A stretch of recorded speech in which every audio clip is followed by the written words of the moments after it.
Ang mga hari at mga pinuno sa mundo ay nagsama-sama at nagsipaghanda sa pakikipaglaban sa Panginoon at sa hari na kanyang hinirang. 3, sinabi nila, lagutin natin ang kanilang mga kadena. Huwag na tayo pasakot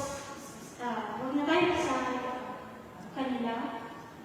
4, Ngunit siyang nakaupo sa kanyang trono sa langit ay natatawa lang at kumukutya sa kanila.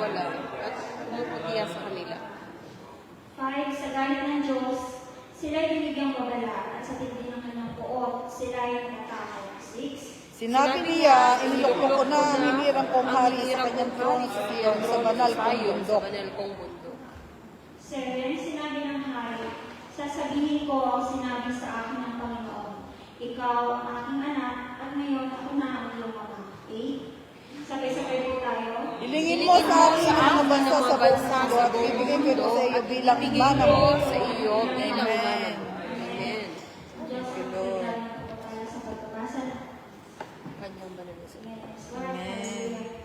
Amen. Lord, salamat Panginoon sa mga oras na ito, Panginoon, na kami ay muli pinagtipon-tipon, Panginoon, O God, sa iyong sambahan ito, Panginoon, O God. Lord, nawa, Panginoon, samahan mo kami, O God, sa aming mga gagawin tonight, O God, na mapurihan ka, pasalamatan ka, to hear your words, Panginoon, O God, through Pastor Pakalan, Panginoon, O God.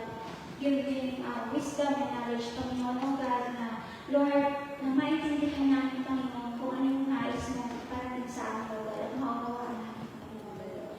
Lord, salamat, Panginoon, sa buhay ng bawat isa. Nawa, Panginoon, turuan mo kami, O God, na magkaroon kami ng obedient heart, O God, hallelujah. Na kami, Lord, ay tunay na makasunod, Panginoon, sa iyo, O God, hallelujah.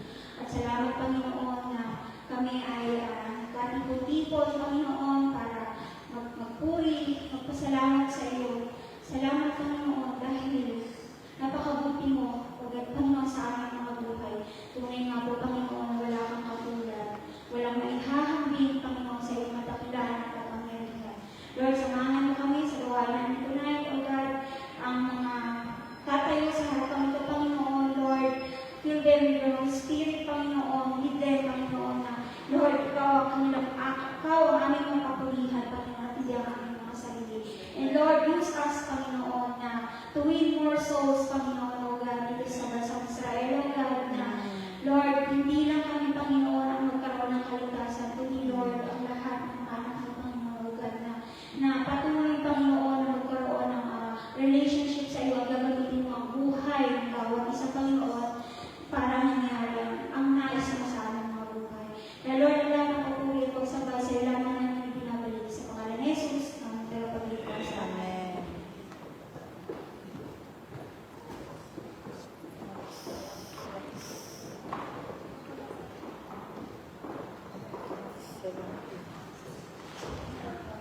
Pakipagsukas sa akin sa Gawa 17, verses 1 to 15. 1. Duman sina Pablo at Silas sa Amphipolis at Apollonia hanggang sa makarating sa Thessalonica. Sa lungsod na ito ay may sinagoga ang mga Hudyo. 2. At ayon sa nakagawian ni Pablo, at sa loob ng 3 araw, anong mahinga, nakapag-diskusyon siya sa mga tao roon. Ginamit niya ang kautsulatan. Pinaliwanag niya ang pinatunayan na kinakailangan magdusa ang Kristo at muling mabuhay. Sinabi niya, ang Jesus na ito na pinapahayag ko sa inyo ay ang Kristo. Ang iba sa kanila ay naniwala at sumama kina Pablo at Silas. Marami rin mga Griego na sumamba sa Diyos at mga kilalang babae ang sumama sa kanila. Ngunit nainggit ang mga Hudyo, kaya tinipon nila ang mga palaboy sa lansangan at sila'y gumawa ng gulo sa lungsod. Nilusog nila ang bahay ni Jason at pilit na hinanap sina Pablo at Silas upang iharap sa bayan. 6. Pero nang hindi nila makita sina Pablo at Silas, sinuli nila si Jason at ang iba pang mga mananampalataya. Kinaladkad nila ang mga ito papunta sa mga opisyal ng lungsod at sumigaw sila. Ang mga taong ito'y nagdadala ng gulo kahit saan sila pumunta dahil sa kanilang itinuturo at ngayon narito na sila sa ating lungsod. At sila'y pinatuloy ni Jason, ilalabag nilang lahat ang mga batas ng emperador. Sinasabi nilang may iba pang hari na ang pangalan Jesus. Nang marinig iyon ng mga tao at ng mga opisyal, nagkagulo sila. Si Jason at ang kanyang mga kasama ay pinagpunta ng mga pinuno bago pinalaya. Kinagabihan, pinapunta ng mga mananampalataya sina Pablo at Silas sa Berea. Pagdating nila roon, pumunta sila sa sambahan ng mga Hudyo. Mas bukas ang isipan ng mga Hudyong taga-roon kaysa sa mga Hudyong taga-Tesalonica. May pananabik silang makinig sa mga paliwanag ni Pablo at sinaliksik nila araw-araw ang mga kasulatan upang tingnan kung totoo nga ang sinasabi na Pedro. Marami sa kanila ang sumampalataya, kabilang dito ang mga Griegong babae na kilala sa lipunan at mga Griegong lalaki. Subalit ang kabalitaan ng mga Hudyo sa Thessalonica na pinangaral din ni Pablo sa Berea ang salita ng Diyos, sila'y nagpunta roon at sinusulan ang taong bayan upang gumawa ng gulo. 14. Kaya nga inihatid ng mga mananampalataya si Pablo sa labing dagat, pero sina Silas at Timoteo ay nagpaiwan sa Berea. 15, sabay-sabay po tayo. Ang mga taong nagatid kay Pablo ay sumama sa kanya hanggang Athens. Pagkatapos, bumalik sila sa Berea, nadala ang bini ni Pablo na pasunurin sa kanya sa Athens, sina Silas at Timoteo. Amen. Ang Diyos ay dadagdag ng pagpapala sa pagbabasa sa kanyang banal na salita. Amen.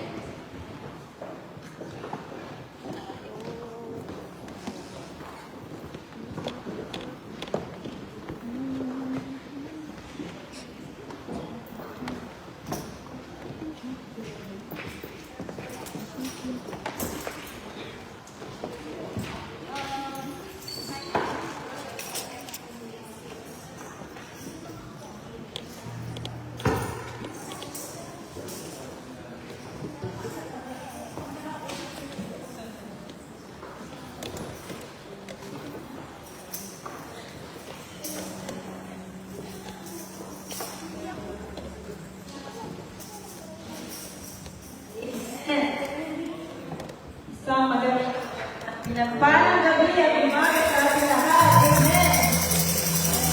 Kaya po ba kayo na natin tayo lahat? Ito ang ating purihin at kailangan ng ating Diyos na buhay. Amen. Malaya po tayo pumalakpak, sumayaw. Napakasarap po ang puri sa Panginoon walang kaulad. More than a relief, more than a medicine sa lahat ng ating health. Amen. Hallelujah.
Sino man kumakain ng tinapay, tumitong sa kopa ng Panginoon sa pagkakinararapat na nagkakasala sa katawan ng dugo ng Panginoon. Kaya dapat siyasapin ng tao ay ang sarili, bago siya kumain ng tinapay at tuminom sa kopa. Sapagkat ang sino man kumakain at tuminom ng hindi kinikilala at kalagahan ng katawan ng Panginoon ay kumakain at umiinom ng hatulan laban sa kanyang sarili. Yan ang dahilan kung bakit mahihina at sakitin ang marami sa inyo at may ilan na namatay na. Kung sisisabi natin ang ating sarili, hindi tayo makakatulan ng Panginoon. Ngunit kinakatulan niya tayo na hanitulan tayo ng Panginoon dahil itinutubig niya tayo upang hindi tayo mapagsahan kasama ang nasa libutan. Kung ganito tayong tumahimik at magpasiyasat sa Panginoon, tulog po tayo na.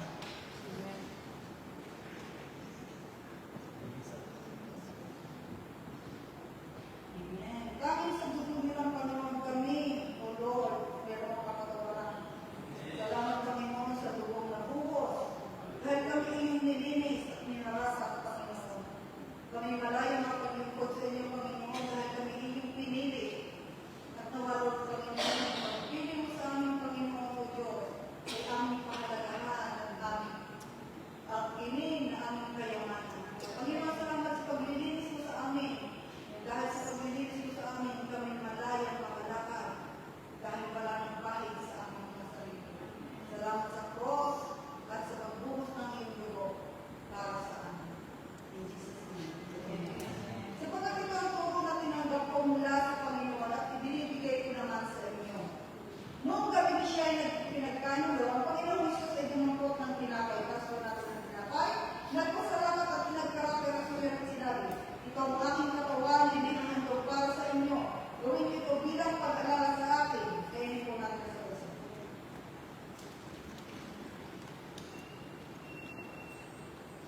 Lumangkot din siya ng kopa. Last natin. Ang kopa ito ang bagong tipan na pinagsisibay ng aking dugo.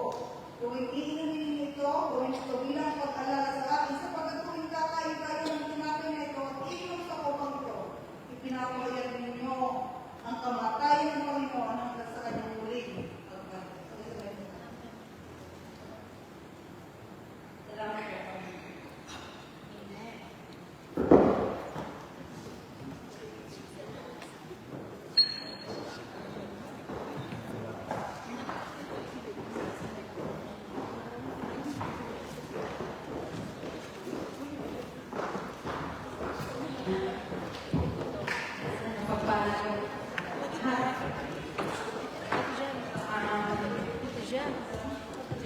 Alam ko naman po na ang lahat po most of us po dito ay disciples po.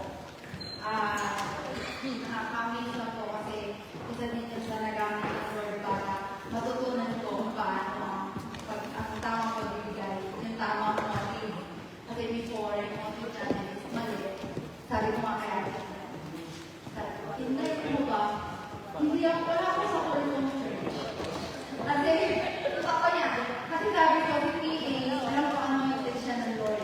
Kasi alam ko, nangungusap ang Lord sa kanya. Diba? Every time na magka-type next, Lord tayo. So, every time na tatayo ang bawat isa dito, for sure yan, na yung mga naka-abide yan sa standard ng tao. Kasi standard ng Lord. At alam ko na wala ako sa kulto na church dahil naniniwala ako na mapapeke ko ang lahat. Pero hindi mo mapapeke ang Diyos natin ng buhay. Kasi alam niya na still broken, hindi pa ako ganun ka-mold as Christian, na meron pa siya sa akin ito. Pero salamat sa Panginoon kasi niyanig man tayo, na-shake man tayo yung pananampalataya natin. But still, nagstand tayo in our faith. Not because dahil sa sarili nating kalakasan o sa sarili nating pasya, kundi yung banal na Espiritu na nangungusap sa atin. At gusto ko sanang ibahagi sa inyo yung Word of God na sabi sa Luke 6:38. Give and it will be given to you, a good measure pressed down, shaken together, and running over. Will be poured out into your lap, for with the measure you use, it will be measured back to you. Diba ang principle ng Lord is, we will give and we will receive. Even naman tayo ay, ganun talaga eh, kapag ang principle ng Lord, basta nagbigay tayo, we will receive. Ang biyaya kasi ng Lord hindi lang sa material o sa pera, kundi yung siguro yung family, protection sa family, yung mga kaibigan natin, at yung kalakasan na binibigay sa atin ng Lord, at yung kapayapaan na yung mga pagkakataon na may problema tayo, but still, yung kapayapaan pa rin ang Lord pa rin. Pag nararamdaman natin, saan tayo uuwi? Saan tayo babalik ulit? At yun lang po, sana po ang bawat isa, para tayo ng motibo kung bakit tayo nagbibigay. It's not to tumayo o magamit, kundi to honor and trust God. Yun lang naman yun eh. Basta alam natin na this is not mine, this is not sa akin, hindi akin to. And then we will give it back to the Lord because siya talaga yung source of everything. Tama yung English ko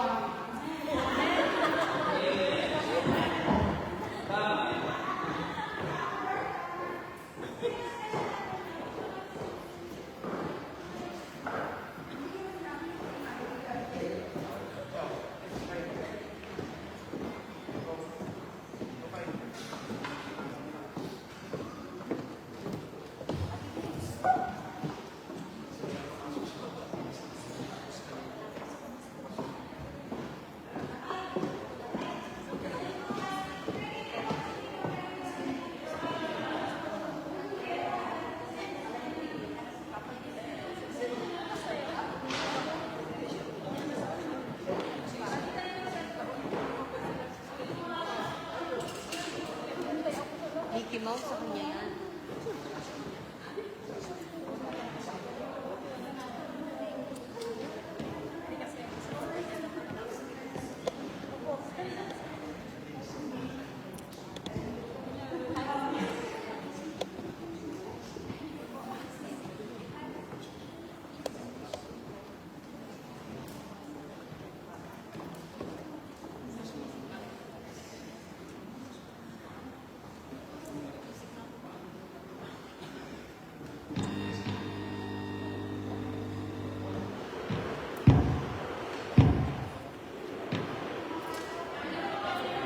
Yung casing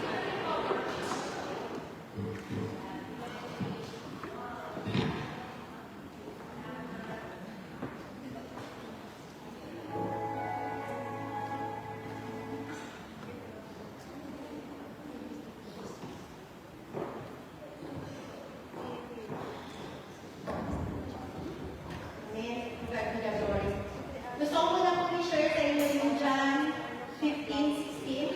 Hindi kayo ang pumili sa akin, kundi ako ang pumili sa inyo. Para humayo kayo at mamunga ng mga bungang mananatili. Sa ganon, anuman ang ninyo sa Ama, sa pangalan ko ay ibigay ko sa inyo. Okay, balik ito. Sa akin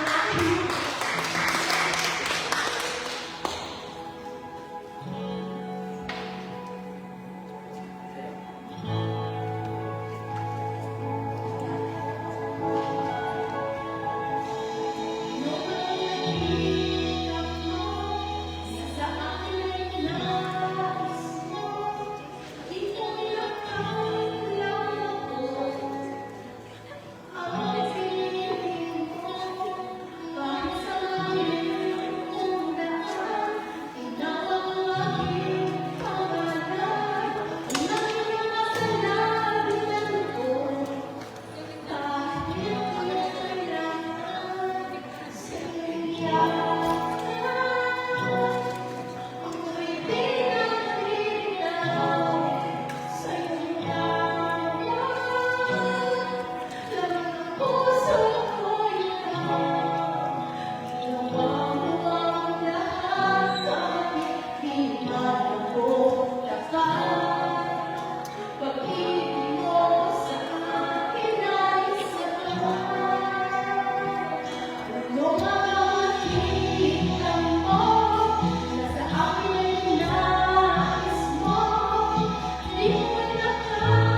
nakita ko ang iyong kakayahan. Salamat sa glory po.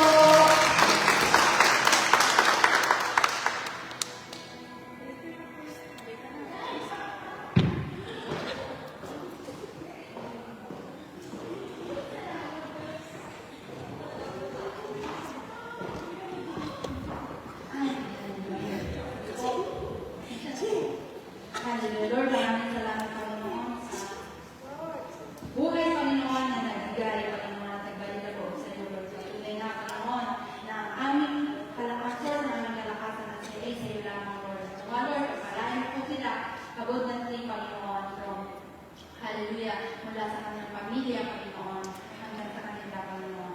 Lord, bless mo po ang mga tao na narito, Panginoon, at magamit po ang kaloob na to sa ikalagay ng iglesia, Panginoon. Sana pa pong bata, Panginoon, na mapakain, makakilala at makarinig na iyong banal na salita.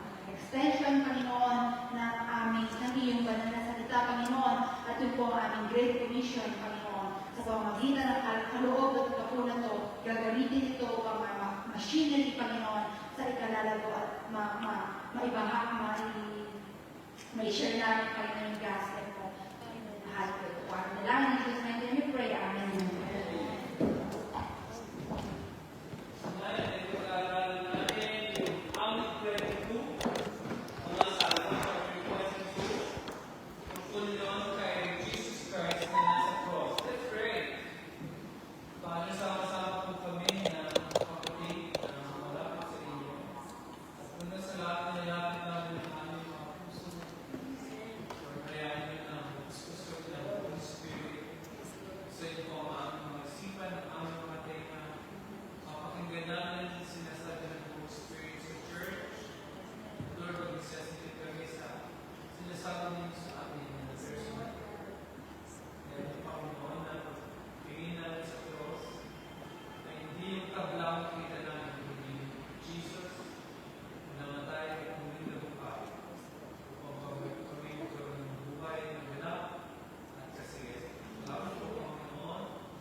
yung sin na yun, na kay Jesus Christ.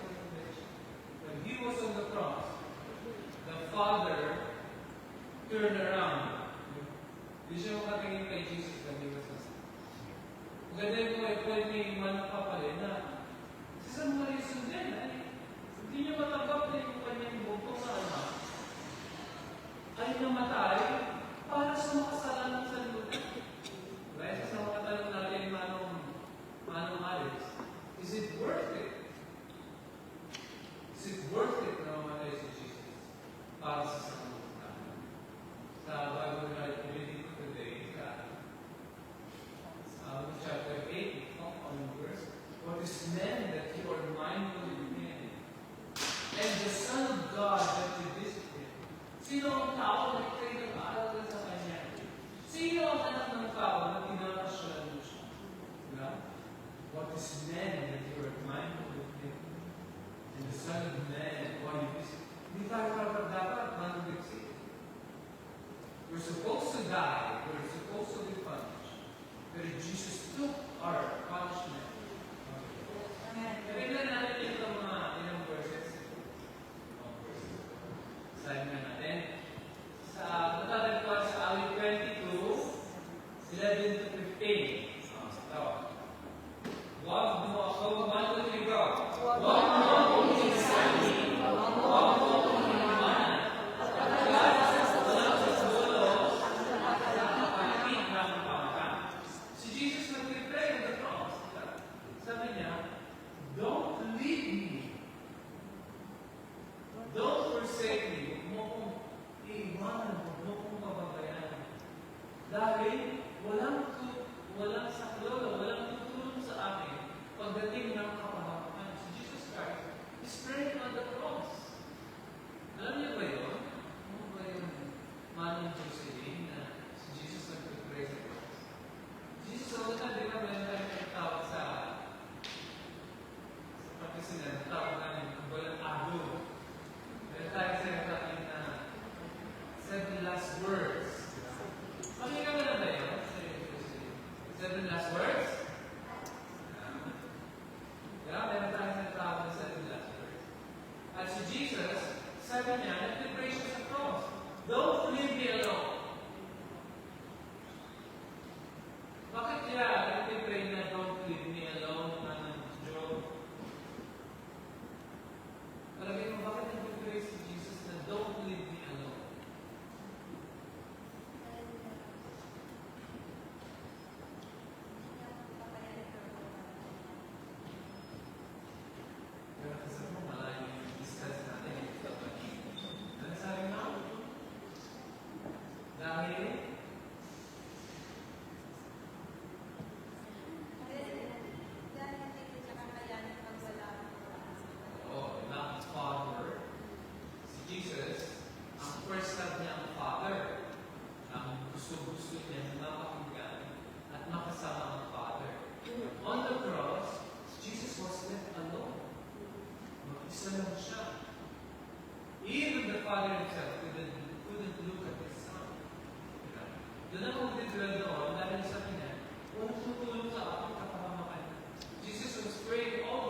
Minsan, manang Gemma, minsan pag ang Diyos hindi nasa sa prayer ko, ang sagot ko, kanta ni Garby, natutulog ba?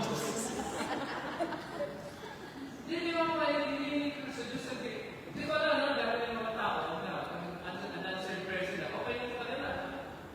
Ako, i-confess. Ano ba bakit Lord? May problema ba ako?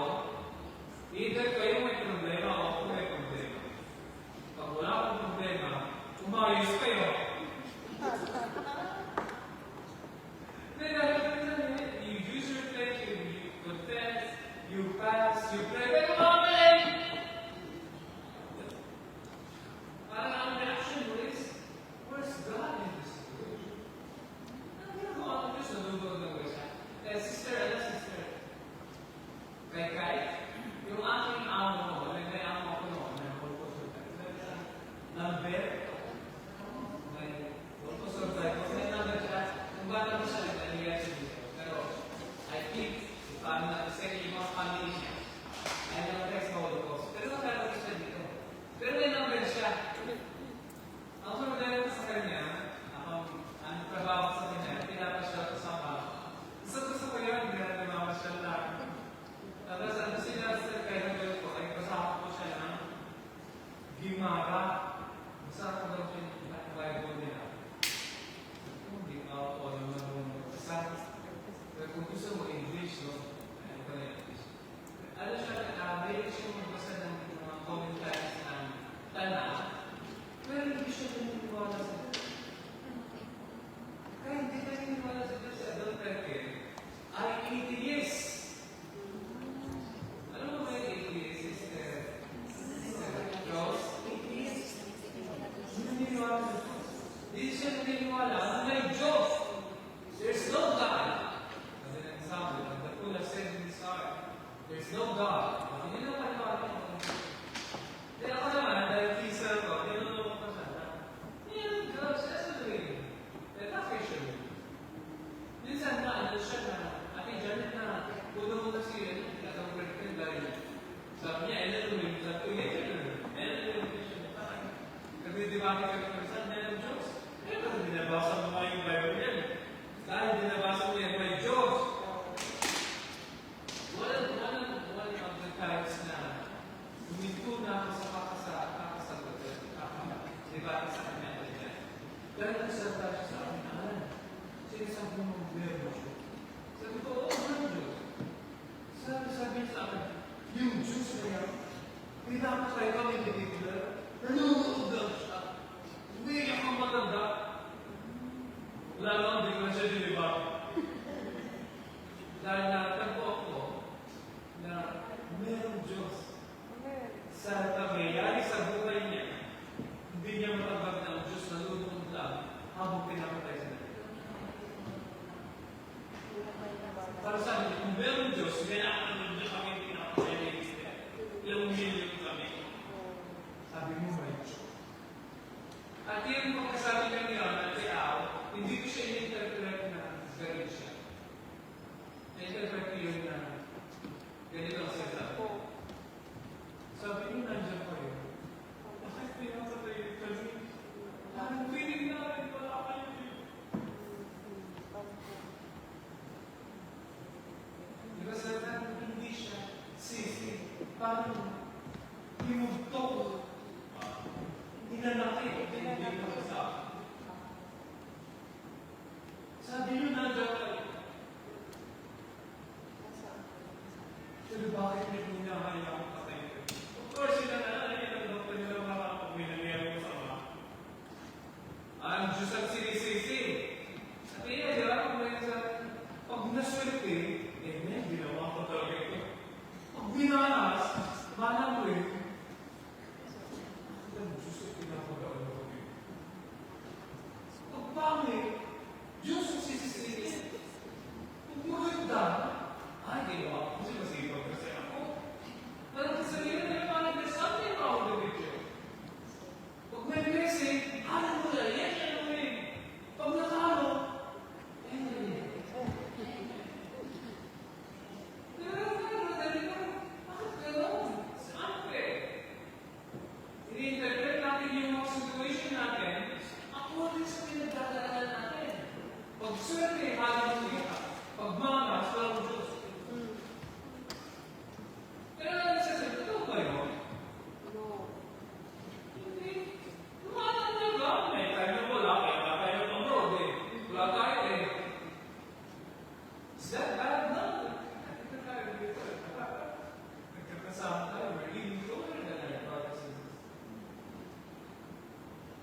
Pero mga kapatid, sa Panginoon, hindi ka sila rin sa'yo, anak. Pagkat walang sakdolo sa mapalapit na kapamakan. Tuloy natin, 12 and 13. Akala mo yung ano talaga? Akala mo yung toro. Ang nakasaligid na kalaban. Sabi sa kayo, galing sa siya. Ibigay ay para malayo. Umuman at sa akin na handang umano. Akala mo yung mga toro, yung mga kalaban na, sabi niya, mga toro. Listen, alam mo kung paano mamatay ito? Wala na itong normalize, ha? Natanong, kumakain ba ng karne ito? Grass. Grass sila, ha? Hindi mo mga karnidor ang mga toro. Pero, kahit hindi sila kumakain ng karne, sa estado, susumahin ka. Ayaw ka na pag naapa akong panahon, mas sigit pa yung apak niya kaysa apak ko. Mabigat yun. Okay, ginamit na minsan at tinarang ko siya. Laila ko. Sabi niya, yun daw yung mga kalaban. At dito sa text na ito, kung kukunin natin yung Psalm 22 at ilalagay natin sa cross, ang mga kalaban ay una sa lahat mga Hudyo, kapwa niya Hudyo. He came to his own, and his own countrymen rejected him. Diba? Yan ang pagkasabi ng Bible verse natin. Tapos, may mga Romans. Nakalawa, right? Jewish and Romans. Lahat sila, ng kaso doon, yung isa ay mga toro. Nagaling pa rin ba siya? Tapos, yung isa ay mga leon. Leon? Sese, leon? Hindi natatakot ako sa mga ito. Nakakaiwanan ako. Ang mga gusto, bababa na kami. Tingnan sa akin daw ay parang lechong ginagawa. Dalawang tao daw, ang nagsisili, huwag mo bibiruin. Yung tao bagong busy, at tao ito. Ito, parang kamama. Kaya di ba, kamama niya? Kamama ba? O, kamama? Parang mga milyong gutom. Umuuman at sa akin, nakahandang lumaw. Kakainin siya. At yun na yung mga kanila sa kailangan ko. Tinawawa ang Panginoon, alang-alang sa atin. Natay siya para sa ating mga kasalanan. Magkasugat-sugat siya para tayo tuloy. And that is the truth of God.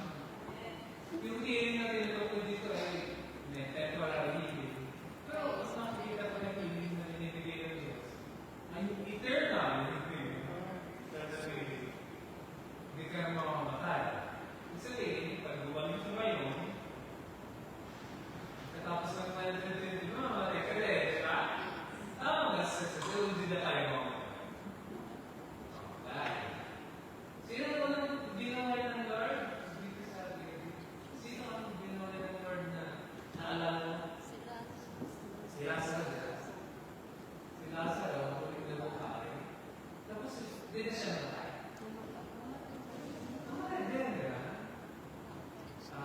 Irene, sino ang namatay na hindi na kailangan ng nabuhay, hindi na kailangan ng namatay? Si Jesus, di ba? The gracious cross. Pinibigay on the third day, sabi ng Bible, He rose from the dead. Siya yung gusto patayin ng mga toro at ng mga leon. At kasi tignan mo yung mga toro, sila yung may mga sumay na tumubay. Tapos yung mga leon. Ang leon, punta tayo kay Peter, Kristalina, nabasa mo na yung aklat ni Peter. Pedro. Si Pedro may dalawang sulat eh. Unang Pedro, saka dalawang Pedro. May dalawang sulat. Nabasa mo na ba? Hindi ba? Ha? Hindi ba? Hindi ba? Saan maasa ng tatangin kita ulit? Jason, nakasa mo na ba yung unang Pedro at pangalawang Pedro? Nabasa ka na? Sino yung leon na tinutukoy ni Pedro? Yung leon ni Jesus. Tinatakoy niya. Yung maakumal. Oo, si Caesar. Sino yung sagot? Ano sa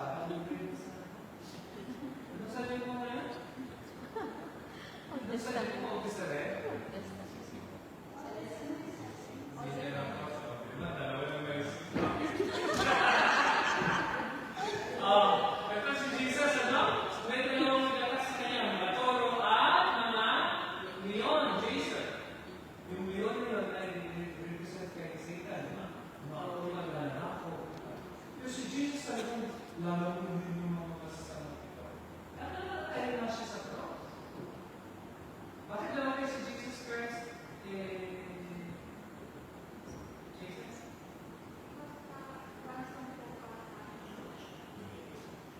Last one. Isa na lang. Dito tayo sa last one. Ano? Last slide. 1, 2, 3, go. Para?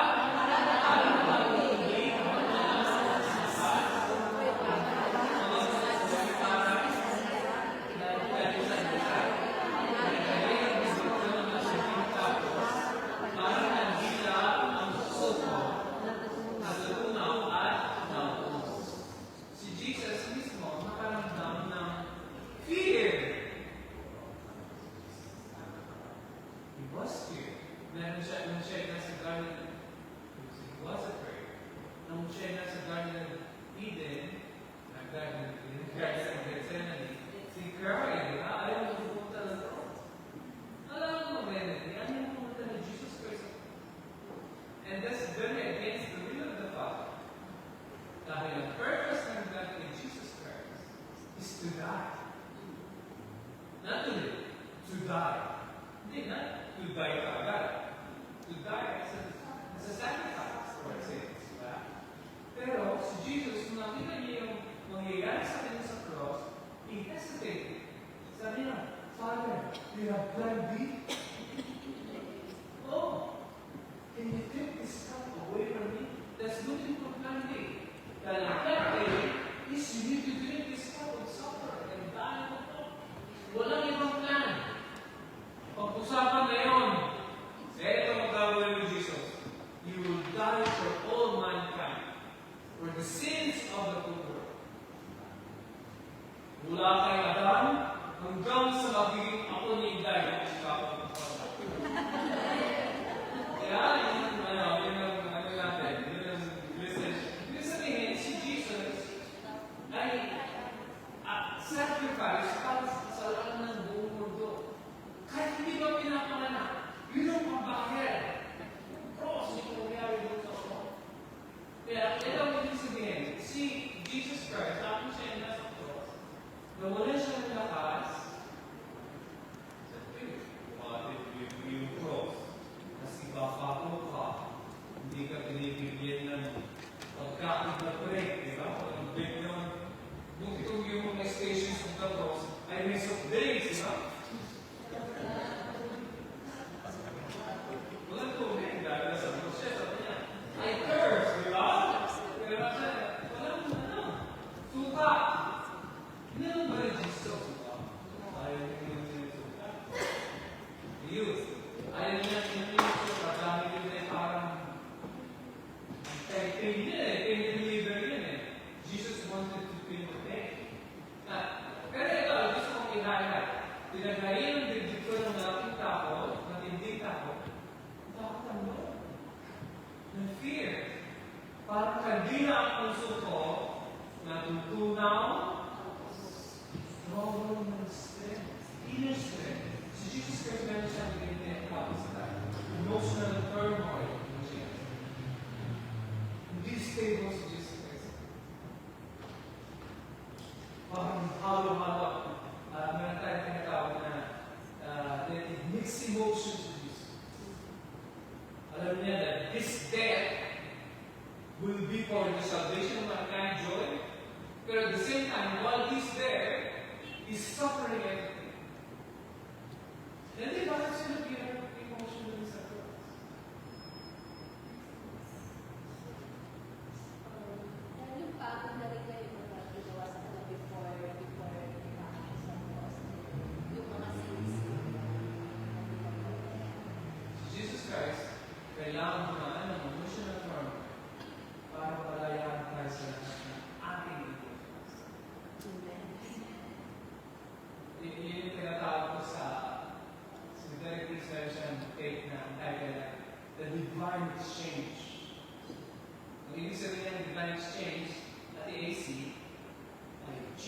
gave it all for us.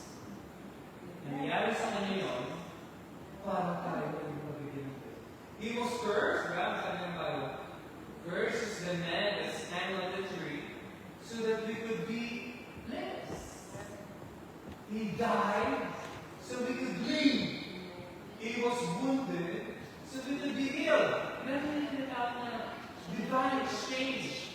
Binagyan kay Jesus Christ sa cross at yung effect nun sa atin is positive. Alam mo ba yun? Sinapang inako niya lahat para hindi na natin ako. At kasama doon ay si pain, emotional hurts, yung mga pagdaanan nating past. Minsan, di ba, galing tayo sa ang mga parents natin, pinalaki tayo ng mga sugatan. Mas lalo, kita ang culture ng Pilipino. Tayo mga Pilipino, natatakot sumagot, no? Pipin mo ito ba yung mama? Sabi ng galing ko sa amin, Sister Ching, Casting. Pag pinagsasalita ako at tapos may mga bisita, huwag ka hindi ka ba ano yan, mamaya, huwag ka, ludik, ano sa namin. Hindi ka po sa ano, tingin, ano ka po. Sabi ng namin, dapat alam mo na, hindi ka sabihin. Sabi, huwag ka ito, hindi ka rin ka, hahaya ka na. Alis na yung mamaya, ako susunod sa iyo. Pero yun yung mga pains natin emotionally na natutulog tayo. Hindi, may mga pangyayari sa buhay niya na ngayon na parang napahiyakan, natutulog ko ako yung emotional drain ka na sa relationships, sa mga pangyayari na tagal ka na gusto mo bakasyon, hindi ka mo bakasyon, gusto mo asawa mo meron kang emotional turmoil. Kasi hindi mo alam kung saan pagtulugan. Ang mga pamilya mo gusto mo na makakasama sila at least kahit 40 days, 39 days. Kuminsan dumadaan tayo na yung emotional iwagi natin. Pero pagkasabi ng summits ay natutunan ng emotional drain tayo. Ito tayo sa last verse. Ito, kumanta rin ito. Kumanta rin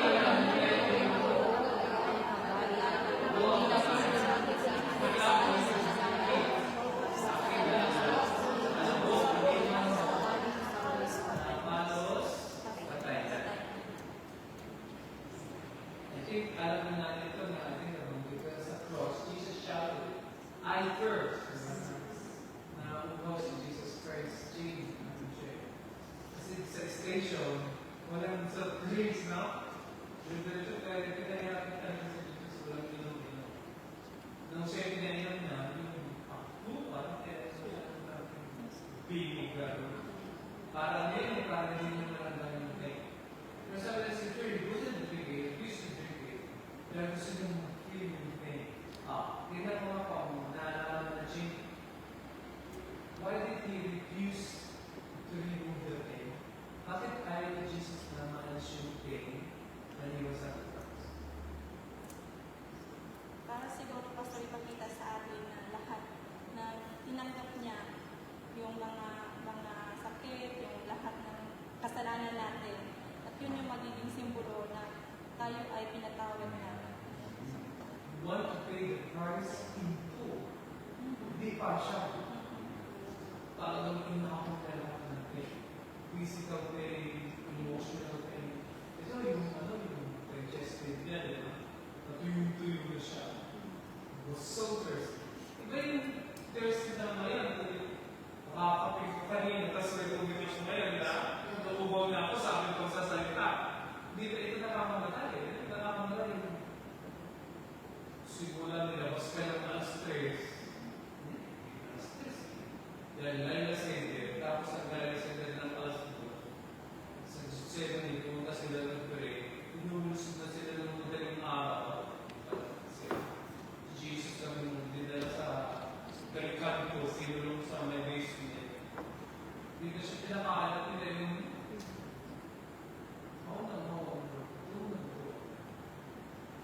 sa ng Bible, hindi siya nag-complain. Hindi siya sinabi, bakit di walang drive? Ha? Bakit ang ganda yung kay Balubabu? Ha? Hindi si Jesus sabi na, pinagdaanan niya lahat. Again, bakit yun? Bakit pinagdaanan na? Kasi gusto niya po bayaran yung ating mga kasalanan in full price. Walang discount. So, kung gusto niyo natin yan na, kasi naman, si Jesus Christ at umayon siya sa road ng suffering kay gising. Kasi naman gising siya. Gising ba ako? Gising mo? Yung passion of Christ, kita mo yung maganda yung pagkain ng passion of Christ, parang nilalabo yung para alam mo na hindi siya makapagkita dahil mata niya, parang may part na maliwanag, may part na natalala na rin. May areas na kita siya para makasilip na lang. Pero Jesus, the whole time was not sleeping. He was fully awake. Kasi ano tayo yung trying to say? Halos mo tayo na siya. Ito yung kanyang katawan. Ito ang history. What I'm trying to say is, Jesus did it all for us. Jesus did it all. Pero gusto kong pag-aralan yung passion of Jesus Christ. Then mas na-appreciate yung pagpamatay niya sa akin. Kung saan hindi ka naman na-appreciate yung pagbihirap ng Jesus Christ. At kung saan hindi tayo nag-love sa Lord, dahil I love you si Jesus din eh. Pero kung makita mo, makita sa iyo ng Holy Spirit, maraming kung paano kung pinagkakalan ng Jesus Christ. Iwan mo na. Masunod mo lang siya. Hindi dahil natatakot sa kanya. Hindi dahil tumakas siya. Hindi naman gusto kong makita ng church in Jerusalem, ng buong church na si Jesus namatay. At si Jesus namatay. At sa tulad ng akin ni Rodalit kanina, kahit hindi ako tapat, kahit hindi tayo tapat, ay nilahal pa rin tayo. Diba? Paano pabalik? Hindi tayo babasa ng Bible, hindi tayo. Basta ng post ng text ng pero hindi mo nababasa ang Bible. Hindi mo tutudlan, hindi mo kumukulog, manong page, na hindi mo binabasa yung Bible. Bukit ka pa din. Nasa Israel ka pa din. Yung mga iba, umuwi na sa takot ng gera, kung nandito ka pa din. Diba? Kahit madalhan pa tayo ng putin ng ilang racket, nandito ka pa din. Diba? Alam, diba? Dito pa rin tayo. Diba? Si Bipsi na, hindi namin tayo shelter yan eh. Bakit siya na lang tayo shelter, diba?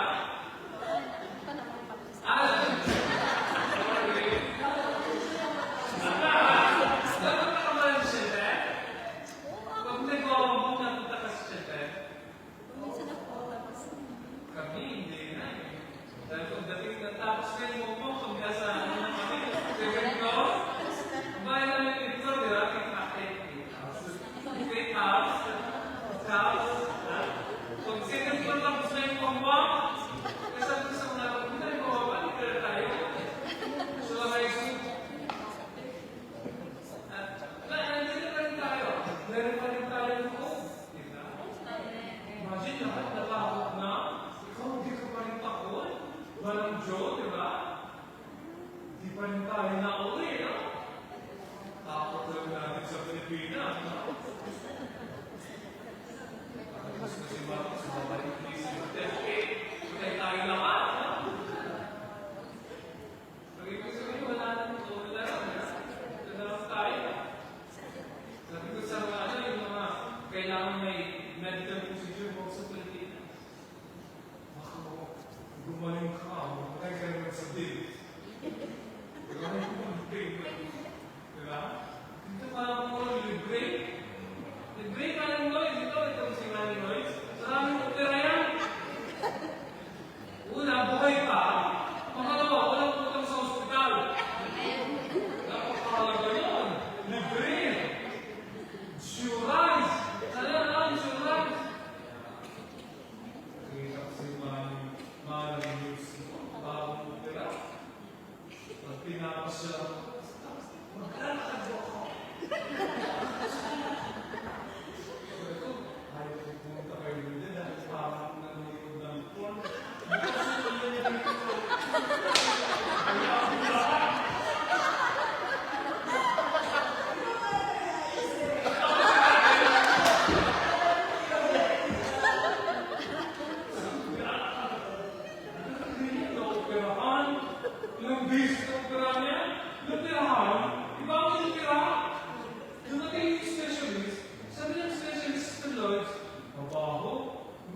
you back.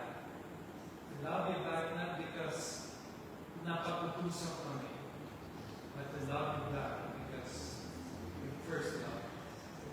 Thank you for the night, Father. We love you and we bless you. In Jesus' name. Amen. Kaya natin kumaya para sa ating pinili.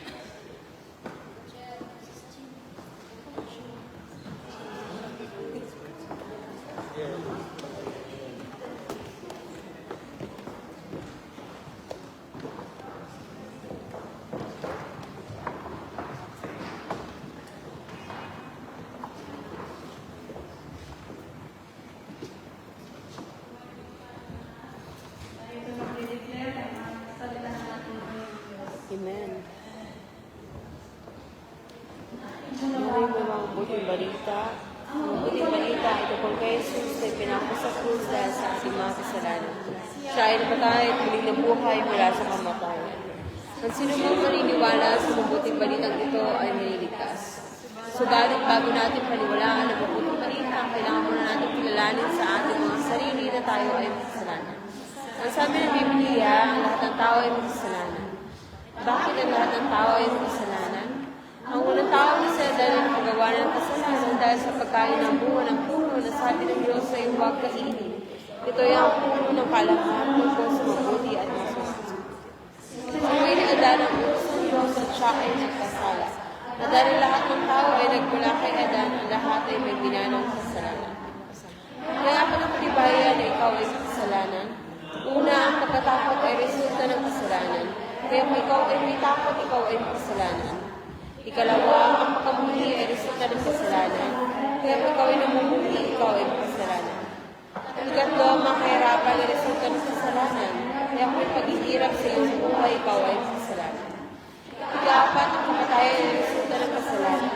Ang lahat ay siguradong mamamatay pagdating ng panahon. Ang katawang kasalanan ay hindi lang magtatapos sa kamatayan dahil sa pagkatapos ng pagkabuti ng mga buhay. Siya ay matapos parusahan sa impyerno. Sabi ng Biblia, ang impyerno ay sa lugar ng pag-isa ka ng mapunod doon ay hindi ka na makakalabas pa. Ito ang destinasyon ng mga kasalanan. Siya ay hahatulan ng matapos sa impyerno para sa walang hanggang paghihirap.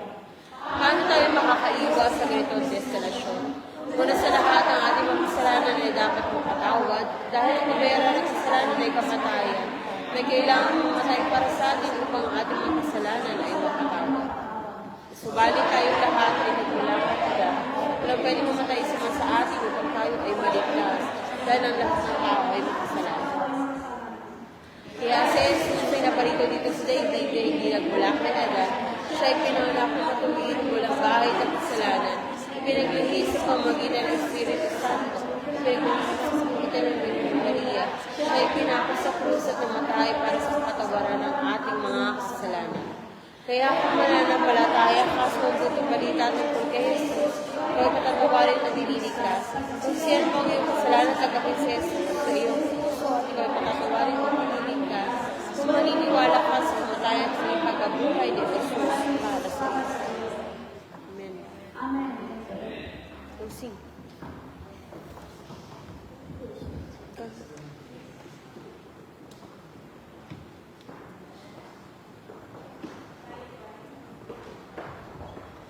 Tayo po ay manalangin. Amen.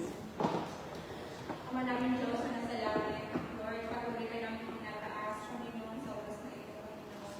At Lord God, dapat na Panginoon, ang purihin sa bahin at sasalamatan sa kabutihan mo, Panginoon, sa aming mga buhay at kaya Ama.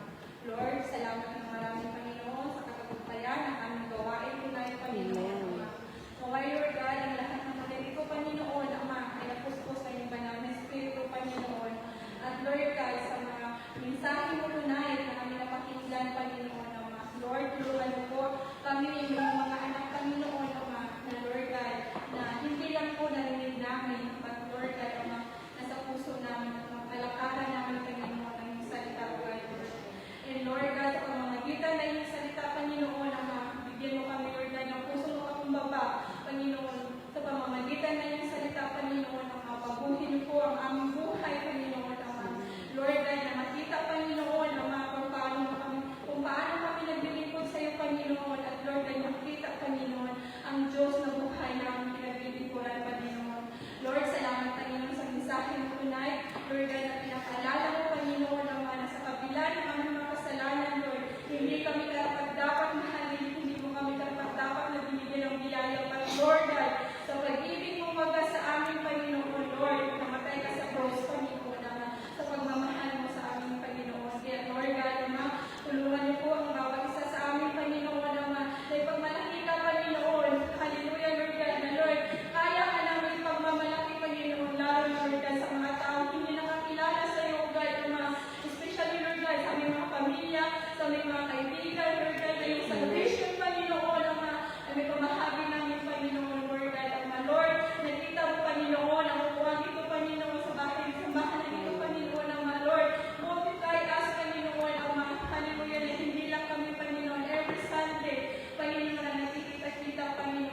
Amen.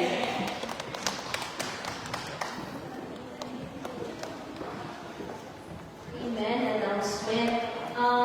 Regarding po sa gate natin sa labas, kino-close na po siya before mag-start ng service dahil nga po meron ng gugulo or may mga nakakapasok.